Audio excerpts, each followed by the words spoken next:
Yeah, what's up everyone?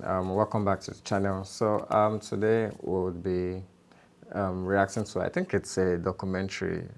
It's not a music this time around. I think it's a documentary done on Elvis. Yeah, about how kind and generous he was when he lived, when he was alive. So yeah, that's what we'll be getting into today. And I hope that at the end of the video, we all get inspired to actually be someone of great impact in our society, in our community, wherever we find ourselves. Yeah, Elvis was that guy, so let's try to be that guy in our community. Let's try to be that guy towards those around us, and wherever we find ourselves, let Elvis inspire us to do something positive. Yeah, so let's get straight into it. Always treated people just like I would like to be treated. I try to remember that. That's all. It's simple. It's no problem. It's no big effort that I put forth. Yeah. Elvis Presley was not only one of America's most iconic entertainers, he was also one of the most charitable celebrities to ever live. Having been raised poor and by God-fearing parents, Elvis gave from the purity of his heart. Although he fell into a high tax bracket, he never took a tax write-off, nor did he ask for any publicity for his charitable deeds. He gave just for the love of giving. While his many good works would be impossible to list, we'll highlight as many as possible, starting with his $1,050 donation to his old high school, which made it possible for all of the students to attend the annual E.H. Crump Memorial Football Game for the Blind in Memphis, Tennessee. Between 1956 and 1957, Elvis performed a number of live concerts to raise money for charities such as his own youth foundation, the Cynthia Milk Fund, and the Variety Club's Home for Convalescent Children. How many stars aside from Elvis can claim they helped end polio? On October 28, 1956, before an appearance on The Ed Sullivan Show, Elvis was inoculated with Jonas Salk's anti-polio vaccine, which caused the immunization level of all Americans to skyrocket from 0.6% to 80% in a 6-month period. Hey kids, could I talk to you for about 30 seconds? This is Elvis Presley. Remember polio victims. Join the 1957 March of Dimes today. By April of 1957, the Salk Institute declared polio all but eradicated on U.S. soil. On January 6, 1957, during his third appearance on The Ed Sullivan Show, Elvis requested Mr. Sullivan ask those watching to send urgent financial contributions to help relieve the plight of some 250,000 Hungarians affected by the Soviet invasion of their country. Because he feels so keenly, this young man feels so keenly about Hungarian relief, he urges all of us through the country to remember that immediate aid is needed, so long before his benefit show is put on, he wants to remind you to send in your checks to your various churches, Red Cross, etc. On June 28, 1957, Elvis appeared as a special guest on Danny Thomas's annual Shower of the Stars charity event, which aimed to raise funds to build what is today the most important medical and research center for children with cancer, Wow. St. Jude Children's Research Hospital.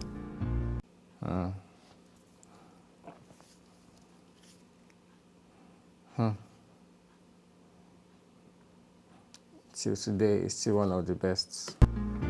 Without singing a single song, the King's presence drew over 14,000 donors, and work on construction of the hospital's first building commenced later that year.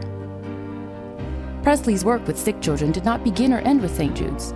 Before being drafted by the U.S. Army, he often visited hospitals to comfort children faced with life-threatening illnesses, and donated the hundreds of stuffed animals that he had received from fans worldwide to them. One of Elvis's most memorable moments was recorded in the early 70s when he fulfilled the dreams of 8-year-old Denise Sanchez, who passed away soon after a visit from Elvis and her attendance at his concert. Could you sing me a special song, please? I sure will. Okay. Bye-bye. Oh, thank you so much. Elvis would often visit with Graceland's secretary, who, among other tasks, sorted his mail. If a photograph or a request or a story touched Elvis, he would immediately take steps to help the sender. Whether it was paying off people's debts or their mortgages, helping a family whose father had died in the line of duty, buying someone a home or a car, or giving a disabled person a new wheelchair. If Elvis knew about it, he helped. One such request came from young Ward D. Anderson, who asked Presley to sponsor. Just imagine, it would have been like very sought after while he was alive, like, because everyone just knew that apart from his talents, he was just that guy that no matter what, if Elvis just knows that something is wrong, like because he has a genuine heart for people, he just wants to help. And that's how we should actually live our lives, and should know that we should actually like be our brother's keeper. And that's what Elvis was. And Elvis is just motivating me to want to be like a better person, like in the way I live my life. And is actually even it's someone that you can look up to. Is more like a role model. Like you can just see as like, what would Elvis do? Her bike ride for children with diabetes. The king responded by pledging $5 per mile, which was much higher than the going rate of 5 cents per mile. During his lifetime, Elvis donated a number of vehicles for his good causes, including a red Ford Thunderbird to the March of Dimes and one of his own Rolls Royces to a charity for mentally retarded children. In 1964, Elvis bought the Potomac, FDR's presidential yacht, and donated it to... And it still feels like his life was just majorly for charity. Like all his life was just charity. Because all I've been hearing in this documentary, in these short documentaries, he gave. And it seems like as he kept on giving, he was getting blessed the more.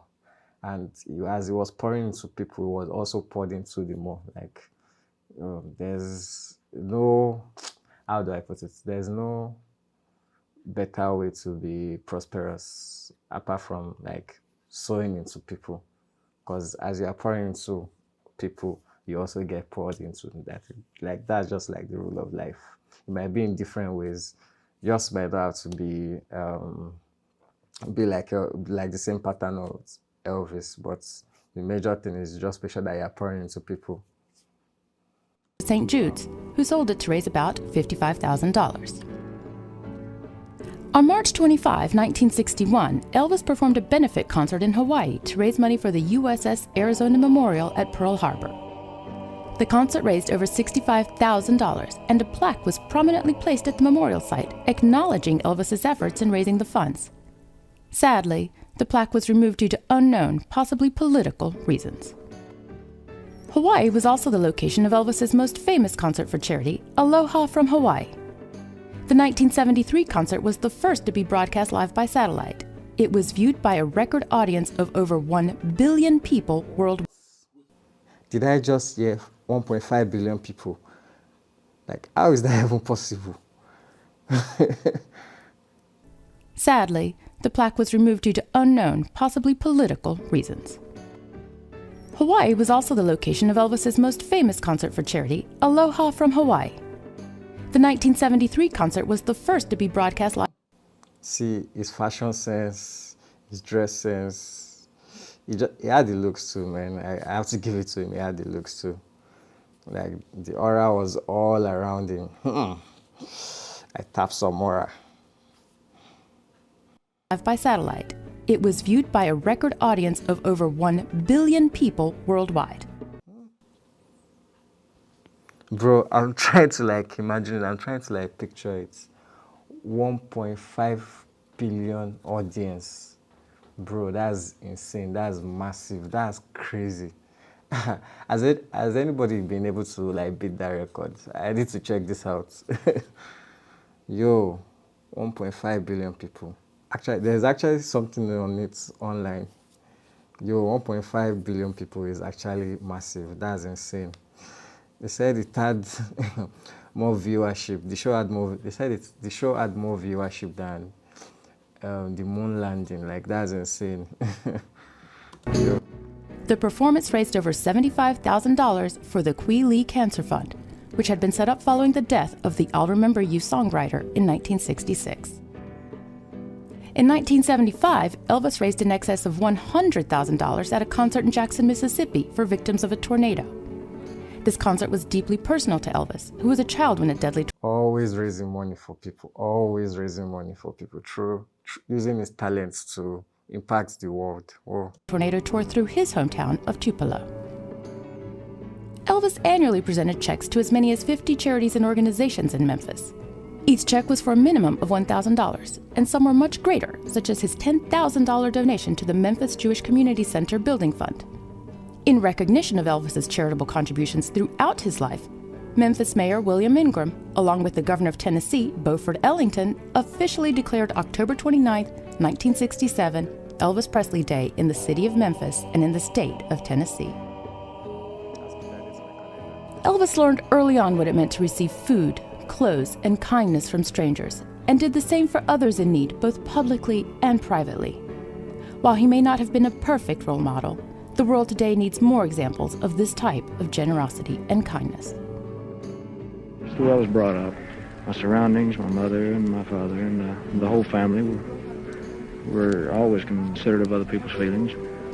I'm proud of the way that I was brought up to believe and to treat people, and so I try to remember that. That's all. It's simple. It's no problem. Thank you for watching. Please don't forget to subscribe. Yo. Elvis was that guy. Elvis was that guy. So what I can say from the life of Elvis is that his kindness had a lot to do with his upbringing, his parents. Even though he grew up from a poor family background, like they instilled those little habits into him as a teenager, that yes, no matter how little you have, you must show compassion to the person next to you. So giving is not always about how much you have. It's about the heart, it's about the kindness, it's about you personally. So, because sometimes you hear people saying, oh, I want to give, but I don't have anything to give. Giving is not just, it's not always even about money. It can be your time, it can be anything.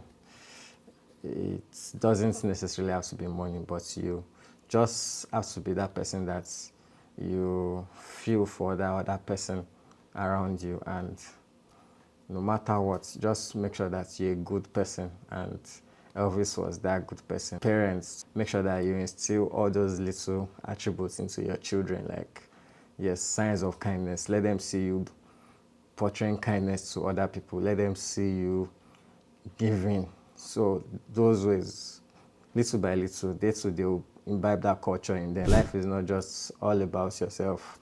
There's more to life than just you. You are supposed to be a selfless human being. Watching this documentary has also inspired me a lot. So there are some areas in my life that I can also look at and say, oh yes, I can actually do better. Elvis, may his soul rest in peace, man. Yeah, thank you so much for joining on this one, and I'll be reacting to a lot of other videos apart from Elvis. Make sure to support my channel by liking, sharing, and commenting. Thank you. See you in the next one.